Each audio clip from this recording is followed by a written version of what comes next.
OffBeat Sports Podcast. It's been a tale of two seasons for the Boston Celtics. I probably aged about 10 years just from that series. I'd probably compare myself to just a younger, smarter, more handsome, stronger Michael Jordan. Let's go Celtics. Go Patriots. These are guys who, when you give them a bowl of Cheerios in the morning, they finish every last drop of milk. Absolute clown over here. I'm ready when you are, baby. All right, everybody. Welcome back to the OffBeat Sports Podcast. As today we are joined by the newest edition of the NBC Sports Boston broadcasting team and Celtics family, Mr. Drew Carter. Welcome to the show. What's up, Cross? Good to see you guys. Thanks for having me on. We were just talking about all your Zoom backgrounds here. I'm impressed. You got Kanye tweets, Drake posters, and a Mac Jones Pro Bowl jersey. Yeah, by the looks of it. It's signed by like half the team and Mac Jones, but it's kind of aged not very well. I was gonna say, brother, might be time to replace that. Maybe yeah. Might have to put maybe up a Bailey Celtics Zappi jerseys. or Malik Cunningham. Oh yeah, right. Yeah, I might have to update that one. Nothing in a week. So this is your first year covering the Celtics.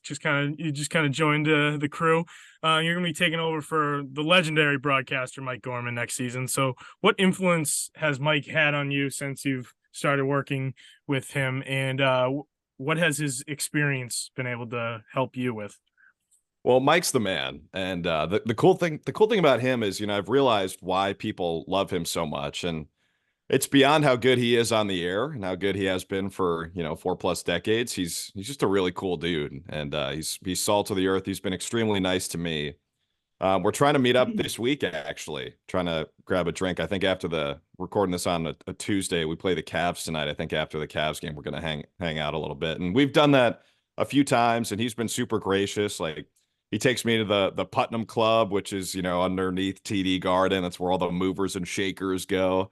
I had a pretty cool experience. I got to hang out with him and his wife, Terry, and Scal and Abby, and then Steve Paliuca, one of the owners of the team, came over. So that was pretty neat. That was kind of like a holy welcome to the NBA moment. You know what I mean? Oh, yeah. Like Mike Breen's there, Mike Gorman's there, but our Mike has been awesome. And it's interesting, Cross, because I don't want to try to be like Mike, for lack of a better term, I guess. That used to be my favorite movie, Like Mike. I don't want to be like awesome. Mike, because like I do, but I don't want to try to do an impression of him, if that makes sense. Like I'm trying to find the balance between, honoring Mike and not making it jarring for Celtics fans if I do the job way differently than he does. Because we are very passionate.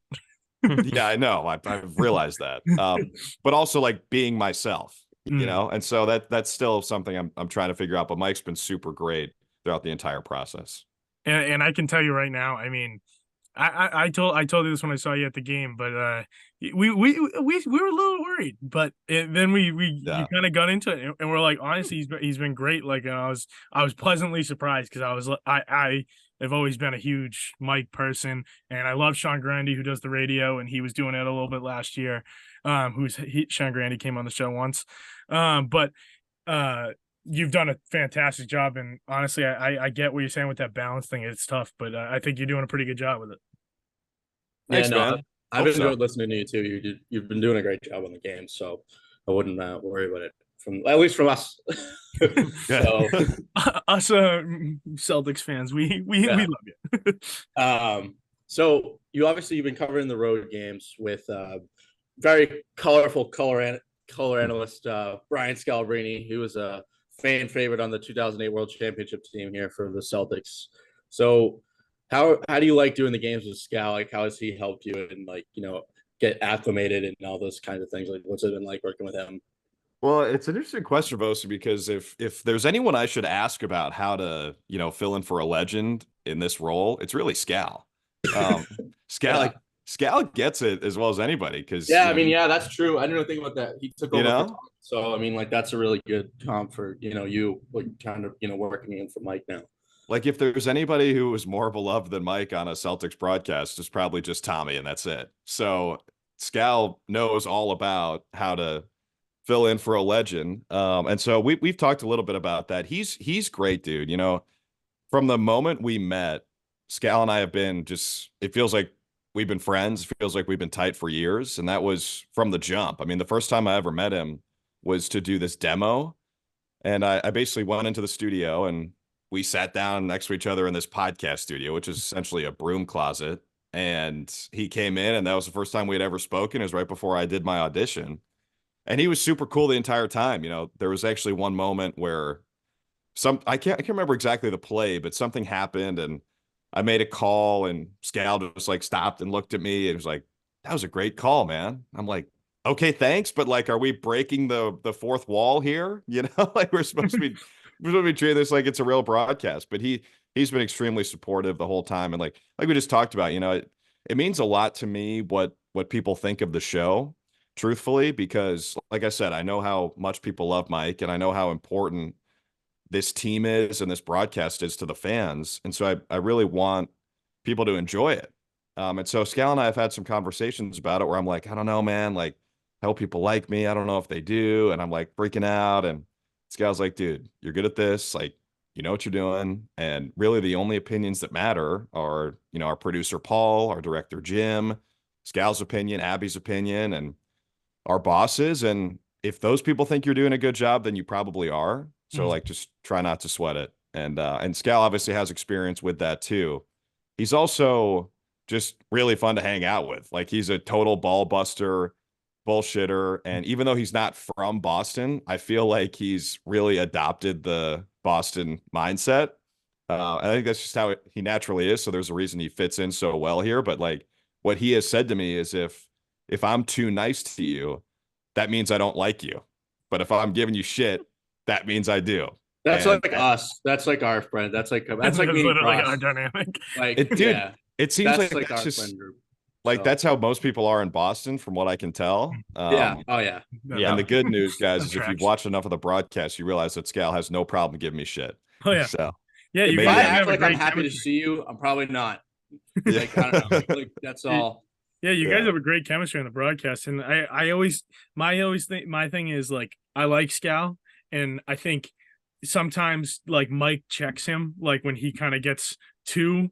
So I think my concern was we got to find that balance that can balance out Scal's personality, and I think you've done that, and you guys have a nice back and forth that like it doesn't seem like there is any kind of like not or friction, like to say like it seems like a more fun kind of like upbeat vibe, which is always a good thing. And I get the whole ball buster thing with Scout, because when I saw him at a game and I took a picture with him, I tried to get him to come on the podcast.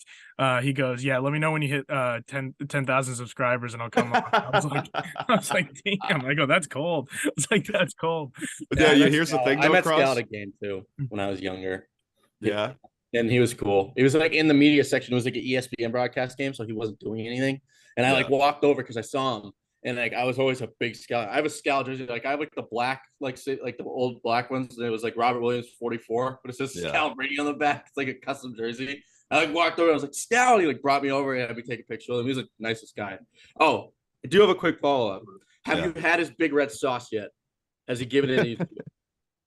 Oh, dude, he probably wouldn't give me any of that for free, even though we work together and we're tight. I'm sure Like, I know enough to know about that. So like, I know. Yeah.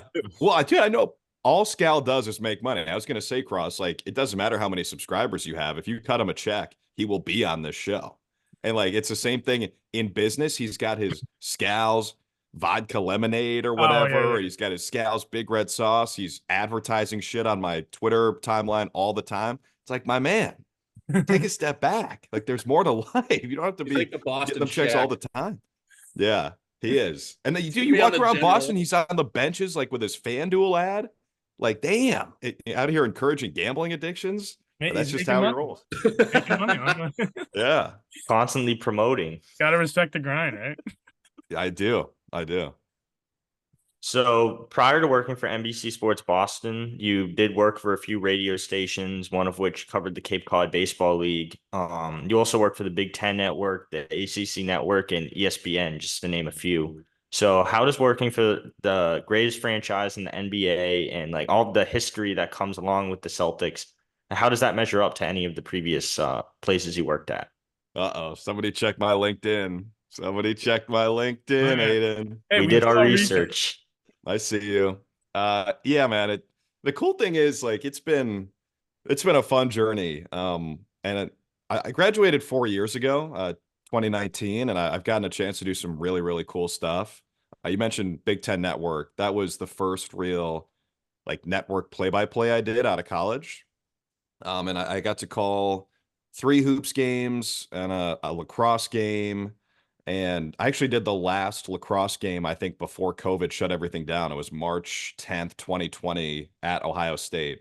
They played Notre Dame. And then the next day, the world ended and Rudy Gobert got COVID. And you guys know the rest. And that's about when we started. That is literally Right. when we That's like started. really when we started doing this. Yeah. Yeah. And so the BTN stuff, I was super fortunate for that. Number one, I really enjoyed doing it, and I got to work with some awesome people. But the other thing is, my first job out of school is I was in Birmingham, Alabama, doing local news, which I really like doing, but my favorite thing to do is do play-by-play. I like to call games. And so I was doing mostly the other stuff, like hosting and anchoring with just a little bit of play-by-play on the side, but Big Ten Network sort of gave me a chance to get back into doing that. And that was sort of the tape that I used to apply to ESPN. And then ESPN hired me. And then because ESPN hired me, NBC Sports Boston, they saw me and they know who I was. So it was kind of like, sort of like one domino leads to another. But the thing is, I've always wanted to get back to being the voice of a team. And you mentioned Aid in the Cape Cod Baseball League. So I worked for the Chatham Anglers in 2017. And then I worked in minor league baseball the next year in Auburn, New York, which is just outside Syracuse. And so it had been 5 years really since I had been the voice of a team. And I miss that because when you're with a team every day, you get to know the guys, you get to know the players and the coaches. And really more so what I enjoy is like the behind the scenes guys who nobody ever sees, like the trainers and the security guys and people in the front office. And you get to know those people and you really start to care about the games. First of all, our job is more fun when the Celtics are winning because people are in a good mood and like no one's going to bitch about the announcer when the team's winning by 30. So that's a plus. But also, like you start to really appreciate the grind that goes into it for these dudes and you appreciate who they are as people and you want good people to succeed. And we get a chance to see that like Jason Tatum, Jaylen Brown, Kristaps Porzingis, Brad Stevens, etc., Joe Mazzulla, they're good people. So you want them to succeed. And you get a chance to develop a relationship with the fan base, which, as much as I love my job at ESPN, which I still do, and like I'm calling some bowl games this season, but it's really, it feels transactional, I think, with a fan base. Like I'm calling the Myrtle Beach Bowl. It's Ohio versus Georgia Southern. You think any of those fans are going to remember like me or my partner Dustin or Stormy who's on the sideline? Like, no, they're going to be like, who's this ESPN announcer? Hope he doesn't hate my team. Okay, great. We'll move on to the next one the next week. But with the Celtics, it's like Cross comes up to me at TD Garden and is super nice. And you really get a chance to feel like the fans and the fans know you and you can have a real relationship with them. So I really missed that aspect. And that's been one of the coolest parts of doing this. Yeah. So you said you worked in the Cape League. One of our buddies played for Wareham this summer. They shouldn't even be in the Cape League. They're not even on the Cape. It was actually convenient. I'm like in you didn't Wareham. have to live. Like you I didn't go have to to live school with like right us. at the bridge. They're like 5 minutes from me, but it's not even actually the Cape. Yeah. You're not on the Cape. That's the thing. Like dude. I'm before my school, so I go to a maritime school, like right before the bridge. Yeah. So I'm like, they actually play at my school. The field is like right at my school. Oh, the Clem Spillane field with the gravel. No, I'm at maritime, so I'm at like the college right before the bridge. Yeah. But we're not even like we're before the bridge. It's not even before the bridge is the key phrase. Yeah, there. it was convenient for him because he could live at home because it wasn't over the bridge, so he didn't have to live with a host family, so he could still like stay home and hang with us all the time. Yeah. But yeah, so like that, like working in the Cape, like, so I'm assuming you lived here, like, so you have some experience in Mass. Like, how did you enjoy that, and was that a factor in when you were kind of applying for that Celtics job? Dude, one of the coolest summers of my life. Probably the best one, honestly. I mean, if you guys have spent time on the Cape, you know how magical it is out there. I tell people that's my favorite place in the world, and it really is. Like, so Chatham was awesome, 2017. So I would have wanted to work for the Celtics anyway, even if I never spent a summer on the Cape. What it did do, Cross, is it sort of rekindled my parents' love for the Cape, and they moved year round out there Oh, a really? year and a half ago. Yeah. All right. So So we're creating Bostonians at all, yeah. exactly. They're Washashores now. That's what they say. They're so proud of that because they live there the entire year. Like they're not Yeah. summer people. They're not weekenders. They're Washashores, which is like one level below the native. So if you're like trying to get street cred on the Cape, I think they're doing pretty well. We The used only to part go that's to gonna be hard is going down to see them as soon as it hits like May. So I would just make your plans accordingly whenever I you want to know. go visit. I'm probably just gonna move down there in April and stay through September, so I don't have to go over the bridge and everything. Just like the Celtics offs. Once the season ends, I'm going right down there, baby. That's what I would do if I were you too. Yeah, Because otherwise, man, it is. Hopefully it goes deep into June, right? right. We seriously. So we used to spend some time in Nantucket when I was really young. And so we knew the area a little bit, but when I spent a summer there and they visited a couple times, they sort of realized like, wow, we really love this place. And I grew up in Minnesota and they were still living there, even though my sister and I were both out east. And so they were like, we need to find a place that's closer to our kids because there's, it as much as we love Minnesota, like they were kind of freezing for 6 months a year and we were already gone. So they didn't really have a reason to stay. And so they wanted a new place and they loved the Cape. So now we all live out here. Like my corgi lives down there and I get to go see my parents all the time. And that's been a real plus. It's funny, guys, like whatever you believe about fate or a bigger plan or things just working out like they're supposed to. I'm sort of believing in that because, a year after my parents moved to the Cape, I start working for the Celtics and moved to Boston. It just sort of feels like it was supposed to happen. Yeah, I know, right? So the Celtics are off to a red hot start, going 16-5. Didn't win the in-season tournament like we wanted to, but first place in the Eastern Conference still, and they got a nice month. They got a nice almost month home. So who really won? But what do you feel has been the biggest reason for their early success this season? Well, the team just fits really, really well. I think Brad Stevens, it's like he was making a puzzle and he has these 15 pieces and they just mesh, like JT and JB. What's interesting about those guys is I think that if you had a knock on them, it's that their skill sets may be a little redundant. Like they don't necessarily make each other better. It's not like you have look at on paper, Giannis and Dame should fit really well.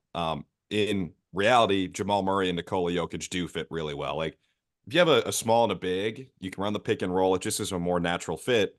Whereas with Brown and Tatum, I think the danger of having two really explosive and primary ball handler type wings is a lot of the time it can feel like your turn, my turn. Like, all right, Brown's going to ISO and then Tatum's going to ISO and then Brown's going to run pick and roll. And it doesn't work quite as well. But the beauty of this roster is I think Stevens has constructed it around those two guys in a way that makes that fit as seamless as possible. Like you add the two best defensive guards in the NBA. Like let's just call a spade a spade. D. White and Drew Holiday are the two best defensive guards in the NBA. I know we had a guy win Defensive Player of the Year here a couple of years ago, but to me, I know you probably, dude, I've realized how much Smart was my favorite player before he got traded. Everybody here is obsessed with Marcus Smart. And like, yeah. I was an Isaiah Thomas guy, so I'm not as hurt by the Marcus Smart thing. Yeah, I already had I my was heart as shattered. Well. I already had my IT heart guy. shattered enough. I'm good. So I didn't let it hurt me like it hurt Cross. Well, the thing, Cross, even you have to admit though that the trade looks like a smart move. I was up when it hit 12, and like in Porzingis, I got. I'll never forget this goddamn. Porzingis is traded, and I'm like going to our group chat, like, no way, yes, we got Porzingis. Then I'm like, who's in the deal? Because then I was like, Brogdon. They said Brogdon's not in the deal, and I'm like, then who's in the deal? I'm like, shit. then I go and I see somebody random on Twitter goes, I think it's Marcus Smart, and I'm like, oh, it's some rando. I go, no way. Then the full details come out probably a half hour later, and Marcus Smart's in it, and I'm just like. I could not sleep. I was just so upset because I'm like diehard. Like I haven't missed watching a game in like 6 years now. Like just like I'm psychotic. So then I'm like upset. I couldn't sleep. And then I'm like looking at it and I'm like, well, I couldn't sleep. He said, I couldn't. The next day, the Celtics fans, this kid was insufferable. The next day, this kid was insufferable. He's like, no, it's not okay. It's like, dude.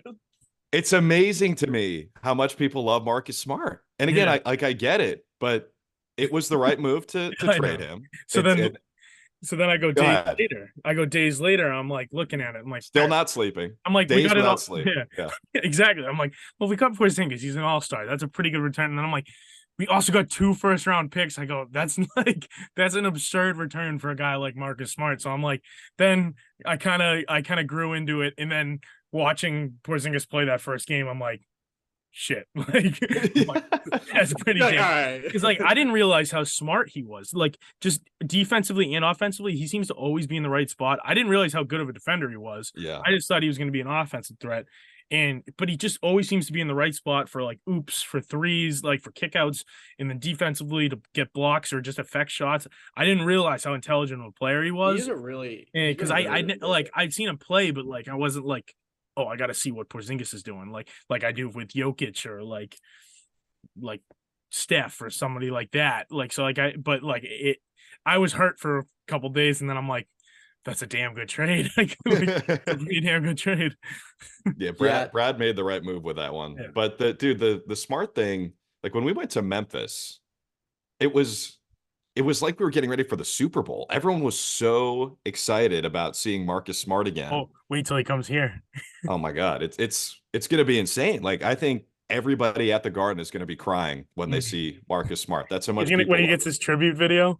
Oh, that's gonna hurt. Yeah, it's going to be nuts in there. It's just, but it's just tough. Like, I know you weren't always broadcasting the Celtics, but like what's funny is like he never won really anything here, but like every important play that he made was like huge, and so over time that just built up. Where like Cross like fell in love with him because he always made like I'll never forget when he took the charge twice on James Harden against the Rockets. Like, there's stuff I'll just never forget because it's like who else would do that? Like how else would someone get that call? And then but you'd also be like, dude, this guy flops every 2 seconds, and you'd want to rip your hair out. But then he'd go and do it and like win you a game, and then you like didn't know how to argue with it. So well, I have like, my Smart jersey. So now it's kind of like it's kind of a toss up because you have guys that like come back, but we haven't won. But they get celebrated just for like the way that they played when they were here. Yeah. But well, I thought that I thought he overreacted to the trade, and then when he finally came around to it, I don't know why that surprised you though. I wasn't surprised at all. I was expecting it. So like I was at the game, and then like Scal was going around signing stuff, and I'm like, all right, I only have this jersey, so I had him sign it, and immediately was kind of like regretting it. Like, wait, now I need to get a new Marcus Smart jersey. Yeah, you need to get a Scal jersey and have him sign that. How much did he charge you for that autograph? Probably like 25. He didn't charge me, but he kind of gave me a look. Yeah. Well, $5. So here's the thing with the Smart Porzingis trade. I do think if there's one thing that worries me about this team, it's that they traded their 2 most vocal guys in Smart and Grant Williams. And yeah, we talked about that a lot in the offseason. You know, I do think there's a way that could actually be, and this is going to sound like a shot at those guys. It's not, but I do think there's a way that could be addition by subtraction in the sense that it sort of forces your best players to become your most vocal leaders, right? And anytime that's the case, the team's just going to be better off, I think. Like, think about the 08 team. Like, no one was going to step up to KG or Paul Pierce. Like, but with the Celtics the past couple of years, Marcus Smart and Grant Williams sort of felt like the alphas, at least from the outside. Now you need your best guys to be the alphas. And the thing with Porzingis is he's actually got some dog in him. Like he's got some mother effer. Like that Memphis game that I mentioned ends with him blocking a shot, and he's like talking smoke to I can't remember whose shot he blocked. It might have been Concha or Zaire Williams. Yeah, Zaire Williams, and he's like basically telling him to get up, like stop flopping. Like, Porzingis is kind of nasty, and I love it. I think he's okay being a secondary, threat. He's okay not being the face of a team anymore, which might not have been the case in New York and maybe early Dallas days with him. But now he's been vocal about this. He just wants to win.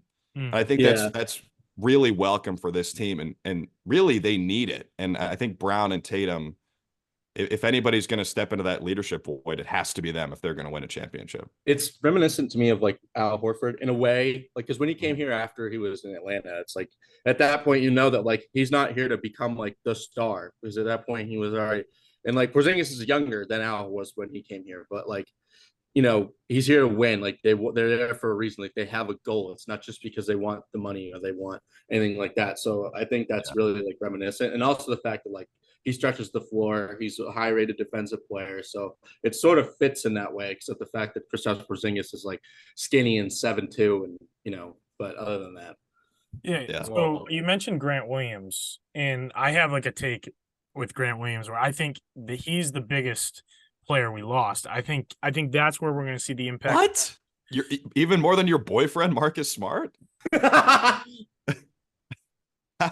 you serious? Drew is throwing shade. Oh, okay. You so can here come we on every week.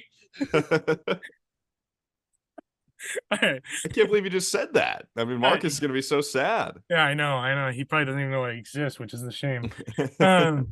So no, but with Grant Williams, I think that's where you're going to see the biggest, because you replaced Smart with Holiday, and you upgraded Rob with Porzingis, and I mean Brogdon being gone, that just something else.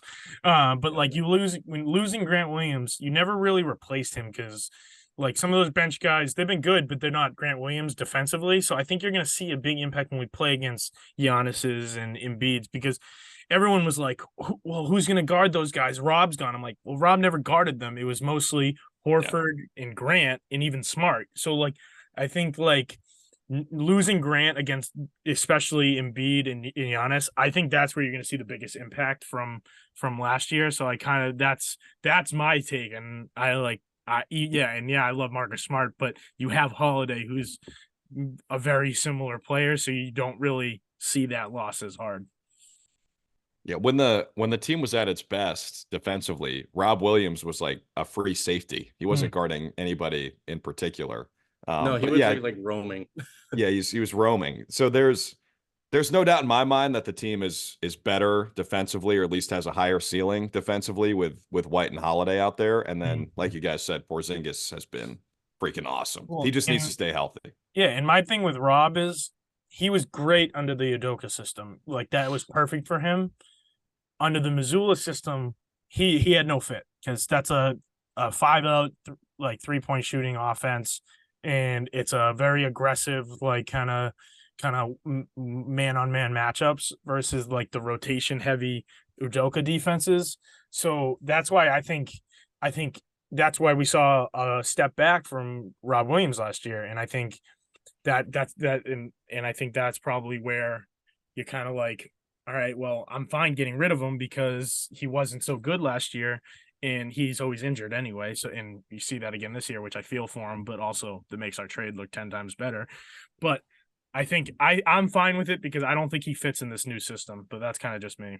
Yeah. I feel like just that's the big thing with Porzingis, right? Is Joe Ball is all about just 5-out, cut in and kick out for threes after driving in. So, I mean, that's where Porzingis provides the biggest value, right? Like I was just at the Knicks game a couple days ago, and how many times do we see Kristaps set a pick, roam out for a deep three, Mitchell Robinson in drop coverage just seeds that, and Kristaps hits the open three. So it's like when you have a guy that can stretch the floor like that, that just makes it so much easier for the Jays and other guys to slash in. There won't be any help. They get free layups and dunks, and it just makes the offense click way more than it would have with Rob. The team should be impossible to defend. And, I think one thing that's been somewhat disappointing for me is their offensive rating is not what it could be, I think. So just to give you guys a peek behind the curtain, I have these play-by-play charts with a bunch of, stats and the names and numbers and the heights and the weights and the hometowns and all that stuff. Provided to you by what's the guy's name? You guys have been talking to him when I never heard Dick Light. Yeah, Dick never Light. heard the guy's name before this year, and this year now you can't hear it enough, man. I mean, I love it. He's the best at what he does. But I have these stats that I put in there, and I track offensive rating and defensive rating. Those are the first two things. And the Celtics have been top 3 in defensive rating all season, but the offensive rating has steadily fallen. They were first for a little bit after the Indiana game, and then they're down around 10 now. And it's like, man, I get it. That can sort of rise and fall because the team shoots so many threes. But it's like, and this is, first world problems. Like there are a bunch of teams that would kill to be 10th in offensive rating, but I just think the Celtics can be better than that when they have their best 5 on the floor. Because you're right, Aiden, like the spacing is sick. Like, I really don't know how you're supposed to defend them. And when you open the floor up for guys who can drive like Tatum and Brown a little bit, I mean, to a lesser extent, but especially Tatum, like, damn, they should be smoking teams. Yeah. It's funny. They let Brown teams just hang said the around. other day that he feels like on both sides of the ball he's playing the best basketball he's played in his career. He said that recently. But he's been down on stats and stuff. So I mean, if the team's confident, you have guys saying things like that, even though the role has like lessened in a way. I mean, I think that's like the best sign that you can have of like a good team. Like I if feel like a guy everyone- like that who was all NBA, what, second or third team last year, and you have that guy who's taking a lesser role, his stats are going down, talking about how he's playing the best basketball of his career, like just nonchalantly saying something like that, even though his numbers are down. I think that's like the telltale sign that you have a good roster of guys that like know that they're playing for like one another. So like as much as like the offense thing, like I think at the end of the day, like it's one of those things where they can work on it because it seems like they're all really into like actually want to be successful together and there's like a camaraderie there. Whereas like in the past with Celtics teams, like, you know, we've been fans for parts of things where like things get like toxic or like other stuff, and it just doesn't feel that way. Like with this roster, which I think is like a Kyrie real like, Irving. relief. Yeah, I mean, like I didn't want to, name names, but that guy. So That's a great point, dude, because and it goes back to what we were talking about earlier.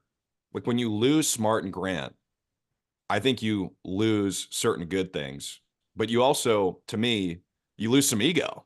And like that's a good thing. And again, I wasn't I was not within the organization back then. So far be it for me to say like, oh, it's a good thing to get those guys out of the locker room. That's not what I'm saying, but I do think there does seem to be a real selflessness with everybody on this team. And that sort of comes from a common goal. And the only thing that maybe gives me a little pause is we might have gone too far in the other direction where it's like everyone might be a little too nice. That's why Porzingis being such a badass is great. And I guess both those guys have gotten tossed this year. So maybe they're sort of turning that corner. Yeah, that Brown ejection was abysmal, but we won't get into that. Yeah. So we kind of touched upon it a little earlier, but the Celtics are arguably the best team in the NBA when they're fully healthy. But even despite that, there are a few teams right behind them in the standings in both conferences. So what team or teams, maybe a couple, do you see as the biggest threat to the Celtics winning Banner 18? Well, I think this conversation starts with Denver because, to me, they're still the best team in the league. And, until proven otherwise, I'm going to believe that. And also the Lakers. Like, the Lakers sort of reminded everybody why they're dangerous in the in-season tournament. And, I mean, LeBron is, like, ridiculous. I know as a Celtics guy, I'm not supposed to compliment LeBron, but holy shit. It's insane what he is doing. We were just talking about Vosie's younger brother is a little. So my little brother, all right. So my little brother's like 9, right? I said you need it. I go, I can't believe you let that happen. I go, that is sacrilegious. And these. Hold on, no. Let me put the funny part in this really quick. I'm in engineering school. I can I have access to all the 3D printing technology and all that stuff in my school, so I can print whatever I want. So I wanted to print my brother something funny for like Christmas, whatever. So I looked up LeBron, right, and I found this thing. Well, it's a dinosaur with LeBron James' head on it. And I printed it for my brother because I was like, I can't not print this once I saw it. I was no, you could burn it. So, and I told Costa, he's like, how could you let him like LeBron? I'm like, dude, you can't not think that's funny. But I think it's funny, but I hate LeBron. All right, anyway, let him go. All right, now you can talk about the Lakers now. Dude, that is pretty epic. I want one of those, Fosi. Next time you're I'll come to a game. Yeah, when when I come to a game, I'll let you know. I'll print another one and I'll bring it for you. I told him I want him to print me a giant Al Horford head. We have purple filament. I'll print it in purple and I'll bring it for you to the game. Yeah, no, I think I'm kidding. I will. I want to do it in green. Let me get like a Jason Tatum one, or actually Jason Tatum dinosaur. I want a Peyton Pritchard. I don't care what animal you put his head on, but I want a Peyton Pritchard. All right, let's make it happen. Let's do it. Dude, I can do that. So I think the Lakers, like they sort of reminded everybody why they're dangerous in the in-season tournament. So those two teams worry me. Phoenix also, I mean, they have a chance when those guys are all healthy. They could be the best offensive team in league history. So you have three three teams in the West that I think are worrisome. And that's not even to mention the Kings and the Timberwolves, who have been amazing this year. But in the East, I think it's Miami and Philly who worry me the most. And I actually think the Sixers have been the second best team in the East in terms of, Embiid. His passing has gone to a new level this year. Obviously, they've sort of given the keys to Maxey in the backcourt. I think that's been a huge win for them. Love what they got back in the Harden trade, not only getting rid of Harden, which is like thumbs up, but also getting some of those wing guys like Batum and Covington. I think they're going to help them a lot. And then I think they made a huge upgraded coach, at least for this roster, bringing in Nick Nurse, who has been extremely impressive, not just with the Sixers, but going back to his days in Toronto. So, Philly worries me in that respect. I don't know how. I don't know necessarily if they match up that well with Boston, because we've seen this in the past where, obviously last year that series went 7 games, but Embiid, when it comes down to nut cutting time against the Celtics, like, I'm just going to take the Celtics every time in that matchup. Miami, though, Miami's a concern, man. Let's just be honest. Like, they did lose those 2 guys in the offseason who played big roles for them as they went to the finals, but they just find these guys out of nowhere. It's like Pat Riley like hits a stone and Jaime Jaquez falls out. It's like, how did you do that? This guy was not even a lottery pick, and he's going to be probably first team all rookie. And so I think the Heat are a concern, not just because of the roster, but because of the history there and because of just how much of a badass Jimmy Butler is. And I think Miami will roll into any series, even against the Celtics, thinking that they should be favored. And I don't know, man. I'm curious to see how we respond to that. I think the response after going down 3-0 was encouraging, but the fact that they were in that position to begin with was not.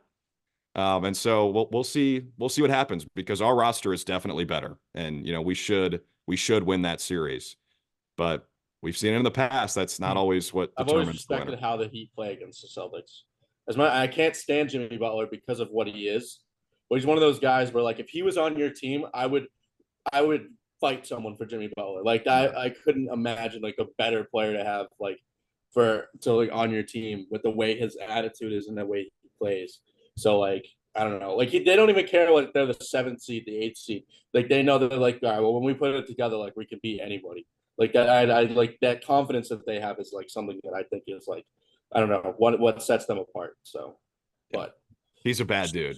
He's a bad So dude. So you don't seem I very couldn't worried help, about Milwaukee. Go ahead. I was gonna say I couldn't help but mention you didn't mention Milwaukee at all on Yeah, that you list. guys both picked up on that, huh? You're not. I You're heard not you that not mention concerned them, but I about them. didn't think anything of it. Not really. They're in terms of who worries me the most from a Celtics perspective, they're 4th. I guess including us. So I think Miami and Philly are both more dangerous than they are. And I'm sure this will come back to bite me, but I just think their lack of perimeter defense is a huge, huge problem for them. It's so, and like, and Middleton, who knows? I mean, are we just going to assume that he's going to be the Chris Middleton of old, because he's not right now? Shit all over himself this year.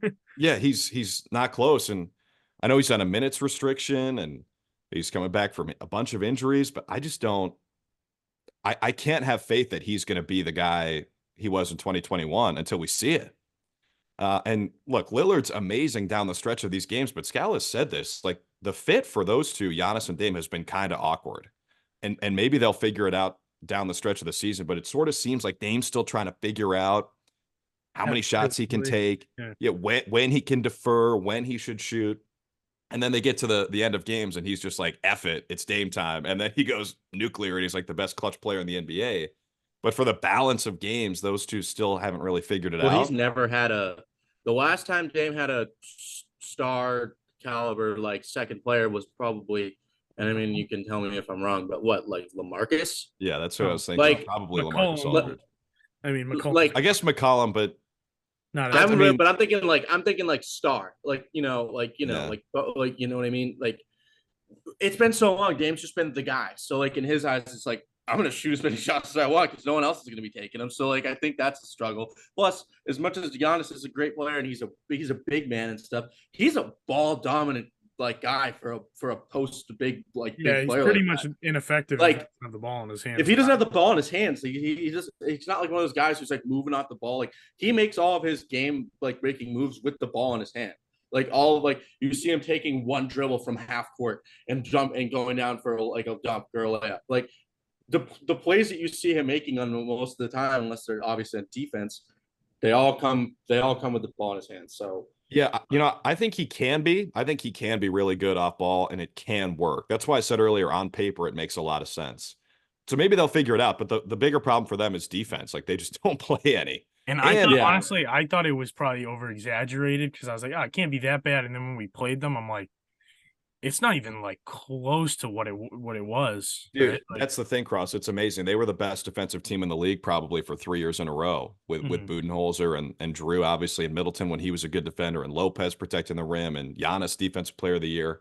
And now they're like a bottom 10 defensive team. And then you have it seems like they've got some revolutionary type ideas from Bobby Portis, who's trying to like overthrow the coach apparently, and he's in his first year. So I just think that the vibes in Milwaukee are off right now. So as of this moment, I don't think they can be considered a favorite in the East. To me, it's those other three teams. Yeah. So we're gonna get into our New England this or that. So we're gonna give you two options. You can pick. You can pick between the two. We got a couple funny ones, and we got the last three are gonna be players. All right. So is there a right answer to these, Cross, or is it no, it's just kind of no, it's like it's just you a preference. You just choose preference. which one. It's a personal preference thing. Well, one of them there is, but we'll let you figure that one out. Okay. All right. Yeah, there's one that's like kind of tough, honestly. Like it makes or breaks the interview. Right. Okay. Anyways, yeah, Mike's pastry over modern pastry. Is that the one? No, actually, a good. Actually, we'll start that's with a good that one, though. Mike's or modern. Yeah. Which one you got, Mike's or modern? Actually, Mike's. Come on, bro. All right, good. What are we doing? I respect that one. I'm in on that one. Good. My mom would be happy to hear that. She grew up in the city. She's a hardcore Italian woman. She's scary. Yeah, she is scary as hell. All right, so start off with Bruins, Sox, or Patriots. Sox. I shouldn't have even paused. Actually, that's easy for me. I have always been like I was gonna say Red you're a Sox have always baseball been- guy, right? Like you're What's that? You're a baseball guy, right? I mean, I figure you called Cape League, like you must be kind of into baseball. I like baseball. Definitely not my favorite. Outside of sport. basketball, okay. I mean, outside of like basketball and stuff, but I like baseball. Lacrosse is my favorite spring sport. So I've sort of lost my. Oh, we should have put the Bombers on there. the Cannons. Yeah, the Cannons are my whatever favorite it too. is. Yeah. There you go. I'm gonna go. I don't. Cross, I'm going watch off the board. lacrosse. I'm not gonna All right. pretend I do. And Cannons? be like, I'm going off the board for the Cannons. But let me just say, dude, anytime I go to a Red Sox game, which I try to do, at least once a year. I lived in Connecticut for the past couple of years, and I'd come over and go to Fenway. I used to go to Fenway a lot when I was a kid, even though I wasn't growing up here. Whenever we were in this area, we'd go to Fenway. And every time I go, I become a big Red Sox fan because it's a really, dude, it's a special vibe, man. And like Fever Pitch is one of my favorite movies. Tessie is one of my favorite songs. Like I can really get into the Red Sox thing. So I'm going to become a huge Red Sox guy. And you don't have to be a multimillionaire to buy tickets. Yeah, that's a plus. Celtics games right now. That's a plus. All right. Statement jerseys or city jerseys this season? The city jerseys are the black ones. The No, black. the I think the city cities ones, are the cream ones. those are the right? cream ones. The statement jerseys are the black Yeah, the ones. statements are the black. I go city there. I actually like our city jerseys. I think most of the city edition uniforms are bad. I like ours. I think I'm a sucker for an off-white. I think it's usually a good look, especially, I mean, we're talking about baseball. If you get a cream baseball jersey, that's always nice. I like our city edition. And I'm curious to hear your guys' thoughts on this. I just don't feel like the Celtics should wear black. That's interesting. I Isn't feel like those are a fan favorite. Doesn't it feel wrong though? It's like you guys are the Celtics. Like let's wear white and green. And why like with them. it? I like them. I do like the city ones this year better, and I liked the city ones last year better. I have both of them. I got a D White for this year one because I'm friends with his dad on Twitter. Yeah, he's the man. But and you guys use the stock exchange nickname all the time, which is awesome. Of course. But I like the black ones. I get what you're saying. It does seem odd. I keep looking over here because it's sitting right here. But I get what you're saying. I like them though. I mean, I'm not like anti them, but I get where you're coming from with that. When you look at that Marcus Smart jersey, does your heart flutter? Yeah, all the time. I'm just gonna compile all these shots about Marcus Smart. And we're just gonna... Smart, yeah, that's one way to, yeah. No, but, His heart, no, but, something like that. I mean, I liked the ones they used to wear with like the 08 team where they were green, but then they had the black letters. Yeah. You know what I'm talking about? Yeah, I like those ones better than these, but I mean, I get where you're coming from, where they shouldn't wear black, but I have that black jersey, like the smart one with 44. That's what I was saying. I have that with 44 on the front, but it says Scow on the back instead of Williams on the back. It's vintage, man. Vintage. So the follow-up, the next one to that is Dunks or Starbucks. Dunks, bro. okay. Thank God. I mean, That was the one. That was the Correct answer. that's a clown question, bro. Of course, dunks. I mean, my mom is actually You know, I had a feeling as we've gone through that you'd be like a Dunks guy. If you were just one of those people that you're like, nah, I pay $9 every day for my coffee. I'd be like, okay. that's you're gonna I get a see kick most out of this.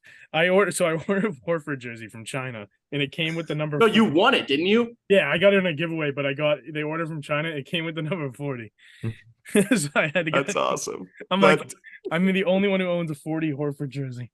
Honestly, Cross, you should confuse everyone and say that he wore 40 for a game, and then they'll be like, when? Like the Michael Jordan. yeah, dude. The Chinese jerseys, you never know what you're gonna get. Missing the number by 2, honestly, it could be a lot worse. Like they could have spelled his name wrong. One time, my friend ordered a Maurice Jones-Drew Jaguars jersey that showed up in the mail.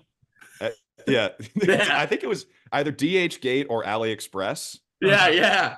And it showed up, and Jones-Drew was upside down. Everything looked good except the name was upside down. I usually order all real ones, but then like I got this in a giveaway and it came with the 4. I messaged them. I'm like, yo, like you gotta see this shit. And I also have a Cornet one. Wow, with the correct number and of the finals patch too. I hate Luke Cornet so much. Oh my God, you're a moron. Luke Cornet has been good this year. Shut up. Dude, he looks like one of those people when you ask him if he's ever played basketball, he goes, no, I've been playing volleyball my whole life. I've never played basketball before. Just because he's 7 foot. That's what he looks like. Watch the games and you'll know. I do watch the games. I still can't stand him, even though he's not that bad. People love to hate Luke Cornet. It's amazing to me because he looks kind of goofy out there. He sort of lumbers around. Me and my dad love him. I think, look, I'm a huge Luke fan. You know what? I don't actually hate him. It's just when he's on the court, he just looks like he doesn't belong on the court. He doesn't do anything that's bad. He's the nicest dude too. I met him. He's so cool. I had his dad's rookie card from when he played for the Bucks, and I brought it to a game, and I met him, and I gave it to him, and he was the nicest dude. You had his dad's rookie card? Yeah, Frank Cornet. So like this old guy gave me a ton of like a whole like bins and bins of old cards, and I went through them, and there were like 5 of these Frank Cornet rookie cards, and I was like, I gotta bring that to a game just in case. And I met Luke, and I gave it to him, and he loved it. That's epic. Probably threw it away on his way back to the tunnel, but dude, you know what? He probably kept it. Luke is like, he's a really interesting, insightful, thoughtful guy. My dream for this season is to see Luke Cornet shoot a 3 again. He's a pretty good shooter. Dude, he made more threes in college than any 7-footer in NCAA history. He's not a bad shooter. When he came into the NBA, he shot a lot of threes. Like that was kind of his thing. Now he just puts down hoops. He hasn't shot a 3 as a Celtic, I don't think, or at least in the last couple of years. Yeah, not he might have done. Well, I remember back when we traded for him. I think it was 2 years ago. He made a 3 in his first game here. Like they were letting him just fire him up. That was his thing, and now he just puts down oops. Yeah, Richard. More passive now, not as aggressive taking those outside jumpers. Somebody needs to do. If he hits a 3, I will write 40 in big black marker across my nipples and go to a game and flash it. If he hits a 3, So all right, So I've changed my we mind. all heard I it, don't right? want to see that. Nobody wants to see that. you Luke, won't be able do to not see me. shoot You'll be three. courtside, or you'll be not around. He's gonna turn around, and you're just gonna be like, Yeah, don't Yeah. shoot a three, Luke. Yeah, don't shoot. oh, that's awesome. All right, next one. We're getting into the players here. Larry Bird or Bill Russell? I mean, you shitting me? Like, ah, I don't think this is an easy one. no, that's the problem. Like, how could you decide? In terms of who I would have ranked higher on a list of the all-time greats, I would do Russell. Mm. In terms of who I guess have enjoyed more looking back on their career, Bird, because the stories about him are amazing. And watching some of the clips of him, shooting left-handed for an entire game just because he can, walking into a three-point contest and saying who's coming in second and then putting his hand up as the ball's still in the air. In The Last Dance, walking up to Michael Jordan saying, "You bitch, fuck you." Like all that shit, or MJ might have said that, but those guys, like, they're just Larry Bird was such an entertaining guy. I think I would go with him in terms of who my favorite between those two is, but I think in terms of who was a better, more impactful player, I guess Russell. But like, I mean, how are you supposed to decide between those? It's just your opinion, Actually, like I'm which gonna one Bosie. you like more and why. Like, Bosie, I want to what test reason? you. Bosie, Yeah. I want to test you. Who would I pick? You? Marcus Smart. Bosie. Damn, Bosie, who do you think I would pick? This is really easy, and if you've ever been in my house, which you have 100 times, you should know this. Oh, you picked Bill Russell, right? Not even close. Larry Bird, dude. I don't remember. I on my Christmas tree. I'll send you a picture. Oh, that's right. I have Larry. We have a Larry Bird ornament that always goes like Yeah, that's right. right. Like the top, it's like always. I totally forgot in the middle about of our that. tree. Oh, And I'm an idiot. when my oldest sister was born, my dad did, like, before they knew, he wanted to name her Larry Joe. And when he found out it was a girl, he goes, "Can we still name her Larry Joe?" And when I came, my mom still vetoed it. So yeah, I cannot believe that you. I forgot about that thing. That's Dude, just- I don't remember what's on your guy named Christmas tree. I barely remember what's on mine every year. You think I remember? All right. So the next one. So the next one is, it's another player one. We got 08 championship team, Paul Pierce or KG. All right, this one is easy. It's KG for me. Okay. KG's, I Okay. mean, he's one of my favorite athletes of all time. He's on my phone case. This is KG and Randy Moss. Oh, that's a great phone. That's a cool case. Thanks. Yeah, Minnesota, but I mean, it's the two best athletes from Minnesota in my lifetime, probably. And they both came here and had their best seasons. KG wins a title. Randy Moss breaks all the records. So it's actually kind of fitting that, I went from Minnesota to Boston. But KG is one of my favorite players ever. And I have a long running debate with one of my good friends who's a huge Spurs fan. I will say until the day I die that KG is a better power forward than Tim Duncan. I know I'm probably wrong. I'm with you on that. But like, I just think, I mean, if you go one-on-one with like their talent, it's a lot different than like who they were surrounded by and the coaches that they were given and all that stuff. So I mean, if you leave accolades out and you want to talk about them as players, like that's a conversation you have a lot with a lot of players in NBA history. So dude, and it's completely unfair to hold Tim Duncan's teammates against him in this argument. Like you can't blame him for playing for maybe the best coach ever and playing with Parker and Ginobili and all that. So like that's not his fault, but it's also not KG's fault that he was stuck in Minnesota. And I could say this, like I grew up there. He was stuck in Minnesota. He was stranded in a basketball wasteland for the worst franchise in hoops for a long time. If he spent his entire, like if you just switch those two, KG might have 7 rings, So KG is the answer for me.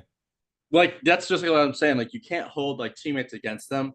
Yeah. And so like you can't do the same thing with Michael Jordan. So like the next one is tough. Like I want your opinion on it. It's pretty like serious. Obviously, everyone asks this question all the time. So Michael Jordan or Brian Scalabrine? There was gonna be a twist. I knew there was gonna be a twist. Scal, man, I fucking love Scal. Two Chicago legends right there. Yeah. Right. I knew. I was like, oh, I'm playing into this one. Yeah. No, Scal. Give me Scal, best player in NBA history. If you ever want to laugh, look up Garbage Time Podcast, Brian Scalabrine, and listen to him talk about when they put him in at the end of a game to like win the whole arena like a free chicken sandwich. I swear to God, it's literally one of the funniest things I've ever listened to in my whole life. And he talks about, he's like, some point guard will remain nameless. It's Derrick Rose. He's like, thinks he should take the last shot. He's like, no, give it over. Like, it's like one of the funniest things I've ever heard in my life. So if you ever want to get a kick out of something, look up like Brian Scalabrine Garbage Time Podcast. It's one of the funniest things I've ever heard. So I'm gonna rattle off some Boston, New England phrases. You got to kind of give us the definitions, all right? See what you got.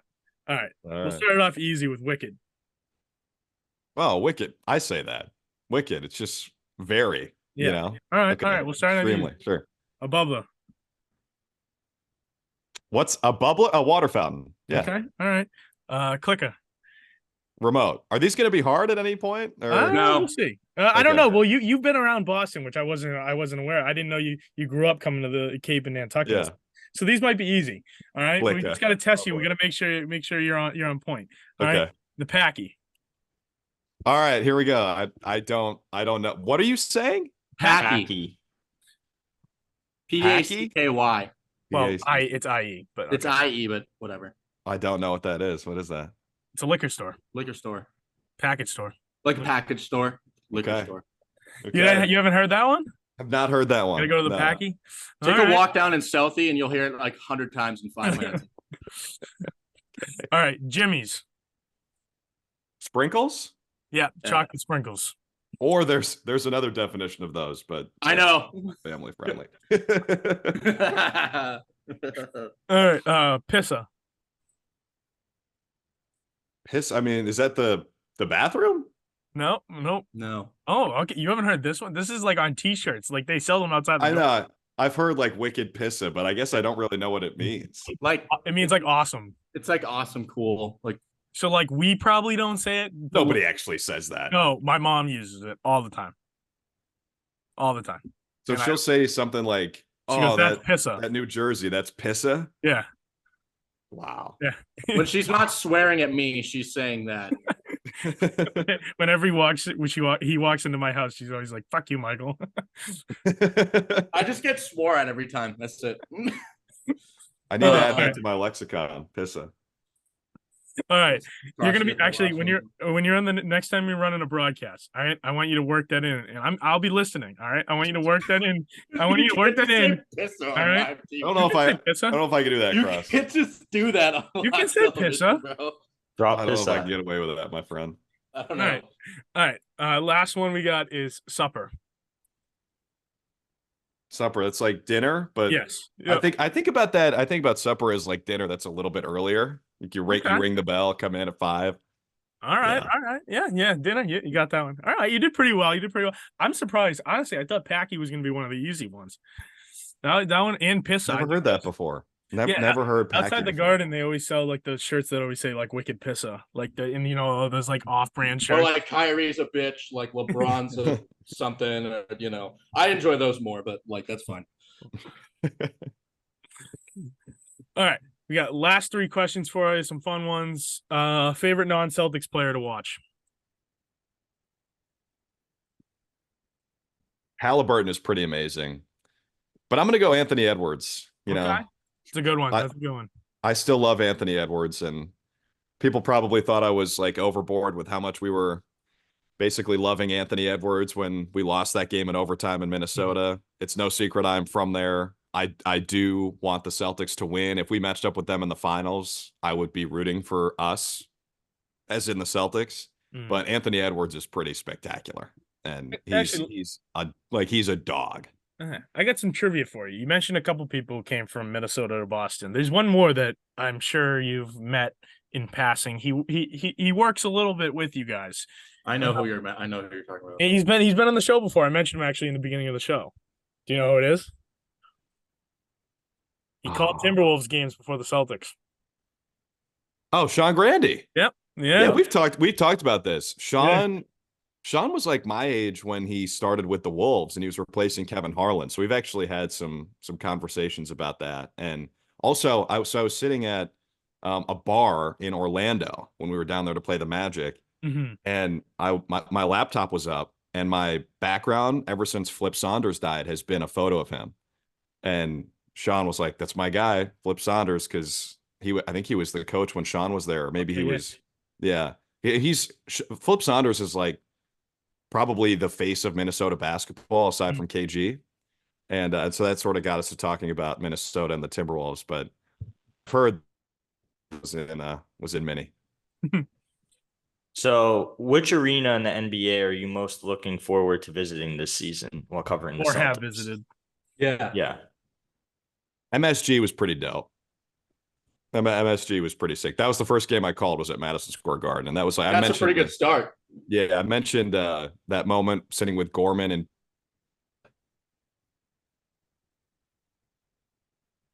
Oh, we lost him. Oh, this isn't just me, right? Drew, can you hear us? yeah, I'm here. Oh, we lost you for a second. Okay. You What said I the was moment saying sitting is- in MSG. Walking into MSG, you kind of realize like, oh my God, this is happening. This is real, you know. And I probably did a bad job of like taking it in, you know, because I was so worried about doing a good job on the show. But next time we're there, I'll have a chance to, really just enjoy it. Mm. So, who do you think is like the funniest guy on the roster for the Celtics That you've been able to like work with. that you've been able to like talk to? It might be Porzingis. I was gonna say, is it Porzingis? Because I've heard he's pretty funny, like just from like all the like different things I've read and seen. He's funny without trying to be funny, you know. He might be. Cornette, I think Cornette could be like a stand-up comedian, I think, if he wanted to. He's really smart and really clever. He did an interview with Abby the other day, and it was really awesome. Like they talked because he had said that if they won the in-season tournament, he'd use the winnings to pay off his mortgage, which I don't know if that's actually true, but he like sort of broke down the market a little bit with interest, and he really dove into the finance, and it was actually hilarious, like legitimately really funny. So I think I'd probably go Cornette if I had to pick the funniest player. You want to? So this is about Sean. If you ever want to hear something interesting from Sean, and it's one thing like specifically that I took away from when we interviewed Sean when he came on the show, ask him about his stories about Kobe Bryant. Oh yeah, he had some good stuff. Sean has the coolest stories about Kobe Bryant in Boston. It made the interview for me. Like he was awesome to talk to. I love talking to him. He's a wicked cool guy. When he started telling us the stories, about Kobe Bryant, like his time in Boston, like when he'd like come here and stuff, because he has like a Greek heritage and all that like type Italian stuff. heritage, not Greek. No, he talked about all of it. Italian. He talked about both. He loved the North End. You're dumb. I don't even care. Shut up, Cross. And It doesn't even ask him remember about the- that stuff because it was really cool. And I don't know. This is something I figured I'd mention because I'm sure you see him all the time. But that was one of the coolest things, like some of the coolest stories. Another thing is one of our buddies got screamed at by Abby Chin at the Celtics game a long time ago, and it's probably one of the funniest stories The I've only ever heard time in she's my ever entire yelled at life. anyone. So I don't have What a video happened? of this to like have anybody to show you, but Abby was doing like a cut, like they were doing like one of the things like in the hallway during like a quarter or something concourse, like yeah. that, and they were going to like shoot like with the camera. And my buddy had like a hot dog. He's like one of our best friends. And he walked, and they were like right next to the condiments. Like they were like right here, and Abby's standing right next to it. He walks behind their shot and goes and starts putting ketchup on his hot dog behind the shot as Abby's talking. And then she's like, "What are you doing?" He's like, "I'm getting ketchup." And like, and I guess Abby Definitely was, the like, only time Abby's ever been mad in her life. It's just that, like we were this lady. There's a video, and it doesn't have the part where Abby gets mad, but you can just see him literally just like waddle right behind their shot, like right in the camera. Like it's so funny. You But, gotta send me this video. You gotta we send it. gotta try and find that. I'll get it, and then I'll like do like Well, dude, we we'll get it to you. email, DM, one of the two. Yeah, Yeah, we send can it to get it me, and to you I'll somehow. show Abby. Be like, "Do you remember this moment?" And scale of 1 to 10, how pissed were you? Like, is this the only time you've ever Like done our buddy jokes with us. He's like, fucking Abby Chin, bro. Like it's like so funny, dude. So, but yeah, I don't know. I thought of that earlier when you mentioned Abby, and I was like, oh, I should tell him about this story. Yeah. So, all right. Well, thank Yeah. you, Drew, for coming on. That was great. We appreciate you. Thanks for letting us put you through the ringer with that Boston stuff. thank you for making fun of Cross and calling Marcus Smart's boyfriend. Yes. Come on anytime. You know The what? Marcus Smart clips are gold. We will be using those. You know what? Marcus Smart. You know, don't get me Yeah, started. your heart's You tingling people- all right. Something like that. Yeah. You people are haters. Marcus I'm not Smart a hater. is the heart and soul of this damn team for years. And why are they better now? You know what? Don't. Hey, I hate you all. There's no facts for Cross. It's all heart, man. It's not head. It's heart. His love for Marcus Smart. That's gonna be like the outro to like the like everything put together. I'm gonna clip all of them and put that together, and then that's gonna be the outro. It's not his head; it's his heart. Well, thanks for having me on, fellas. Thank you for coming Yeah, on. of We course. appreciate it. Thanks for coming on. Thank you everyone for watching. Be sure to check us out on Instagram at @offbeat_sports. Be sure to like and subscribe, and we'll see you next time. Call them all Texans.